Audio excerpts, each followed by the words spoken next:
Hello' ৰাইজ, আজি অলপ ইউনিক মুভি ৰিভিউ লৈ আহিছোঁ দেই। আজি অলপ political comedy movie, political drama হয় আৰু কমেডি মানে এনেকুৱা কমেডি মানে ইয়াৰ একশ্যনবোৰ যিটো দেখায় মুভিবোৰৰ মানে একশ্যন মানে ইয়াত যিবোৰ এক্টিঙৰ সেইটোৰ ওপৰত আপোনাৰ হাঁহি উঠিব।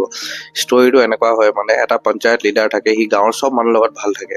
তাৰপিছত এটা ফেমিলিৰ তাত মানে বিয়া থাকে, তো অহা কাইলৈ যেনেকা 10টা বজাত মানে আপোনাৰ ছোৱালী নিবলৈ দৰা ঘৰ আহিব, তো সেইটো কাৰণে পুৰা প্ৰিপাৰেশ্যন ধুমধাম চলি থাকে। তাৰ অপজিটতে এজন ঘৰ থাকে, তাত বুঢ়া এটা থাকে। সেই বুঢ়াটো কি হয়, ঘপককে সেইদিনাখন ৰাতিয়ে ঢুকাই যায়। তো এতিয়া সেই তাৰ বাপেকটোৱে কয় যে মোৰো কালি ৰাতিপুৱা 10টা বজাত মোৰ দেউতাৰ শ্ৰাদ্ধটো মানে পুৰা টিপটপকে লৈ যাব লাগিব প্ৰচেছন কৰি। তো এতিয়া এই পঞ্চায়ত লিডাৰটো মাজত ফচি যায় যে কাক কেনেকুৱা মানে এতিয়া কাৰ কামটো প্ৰথম কৰিম। সিও 10টা বজাত কৈছে মৰা মানুহ লৈ যাওঁ, এইফালে দৰা ঘৰ আহিব ছোৱালীজনীক নিবলৈ।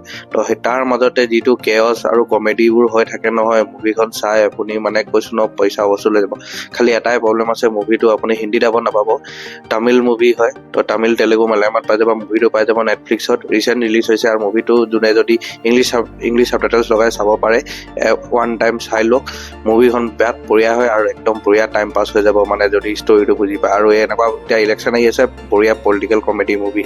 ঠিক আছে, তো মুভিখনৰ নাম হয় থালাইৱাৰ থাম্বি থালাই মাইয়াবিল। বহুত অজীৱ নাম হয়, ঠিক আছে। বাট শ্বৰ্টকাটত টি বুলি মাৰিলে পাই যাব। মুভিটো চাই কেনেকুৱা লাগিলে জনাব। Bye, love you, take care, জয় অসম।